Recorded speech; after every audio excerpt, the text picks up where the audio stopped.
Pour Channing Jr., c'est simple, il a dû penser ce soir-là qu'il était le centre du monde. Et dans un sens, c'était vrai. Sa photo s'étalait dans tous les journaux. Les acclamations montaient vers lui. Un autre succès dans une courte existence qui n'avait été qu'une suite de succès. Mais en réalité, ce n'était qu'un faux semblant, parce qu'un de ses admirateurs allait devenir un assassin, et que chez notre jeune champion, la soif de l'honneur passait loin derrière son intention de ruiner sans la moindre pitié la destinée de plusieurs de ses invités.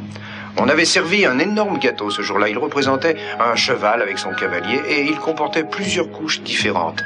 Et ces couches me font penser aux différentes intrigues qui se superposaient dans cette maison.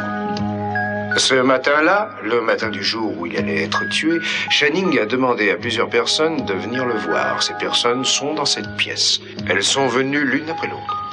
Et aucune d'entre elles ne savait que les autres venaient aussi.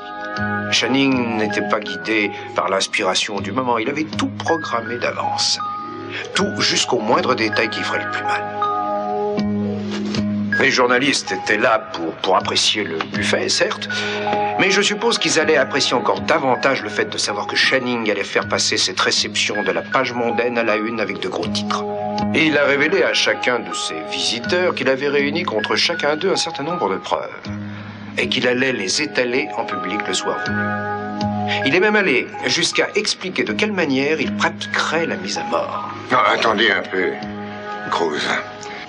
Je vous ai fait confiance pour mener votre enquête, mais vous ne faites que nous décrire mon pauvre fils sous un jour odieux. Je rapporte seulement ce qui s'est passé. Oui, mais Channing n'est plus là pour se défendre contre vos insinuations malveillantes. Qui ont été ces visiteurs? Il faut que je vous dise que Channing lui-même a tout écrit en détail dans son journal. Il n'était pas ce genre d'individu. J'ai bien peur que vous soyez obligé d'admettre certaines vérités peu agréables sur lui, Monsieur Capwell. Vous insinuez que Channing a pu s'attirer lui-même le malheur qui lui est arrivé? Je n'en suis pas sûr, bien que j'avoue y avoir sérieusement pensé. C'était un garçon très brillant, séduisant, doué pour tout. Il inspirait la sympathie et l'affection. Mais c'était aussi un autre homme, très différent. Il était coléreux, amer et très solitaire au fond. Il voyait dans chaque ami un concurrent, et chaque concurrent devenait inévitablement un ennemi. Il aimait tellement gagner qu'il n'avait pas le temps de savourer ses victoires. Je ne connais pas le garçon que vous décrivez. Il ne le voulait pas. Il avait peur de vous décevoir. Il savait que je l'aimais. Oui, tant qu'il était ce que vous vouliez, un gagnant. Mais ce n'est pas vrai. Peut-être que non, mais il le croyait dur comme fer. Il le croyait, Monsieur Capwell, et c'était ce qui le poussait. En fait, il a écrit dans son journal que votre joie quand il a été champion du monde valait 1000 fois la douleur d'avoir terminé avec des côtes cassées. Oui, j'en ai été vraiment très fier. Vous rendre fier de lui, c'était son but. Non, vous avez tort. Channing était ambitieux pour lui-même. Me faire plaisir, c'était en plus. C'était le but de sa mise en scène.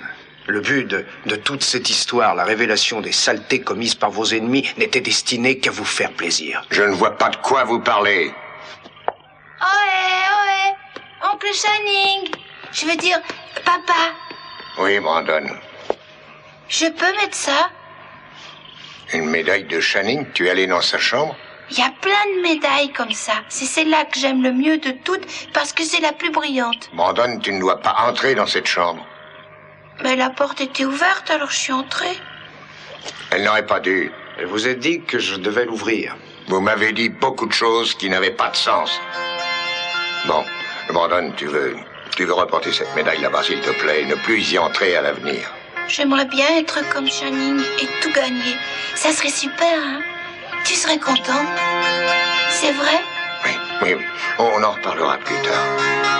Est-ce qu'il faut que j'aille ranger ma médaille tout de suite? Et non, tu peux jouer. Et tu peux jouer avec un moment. Merci, pas.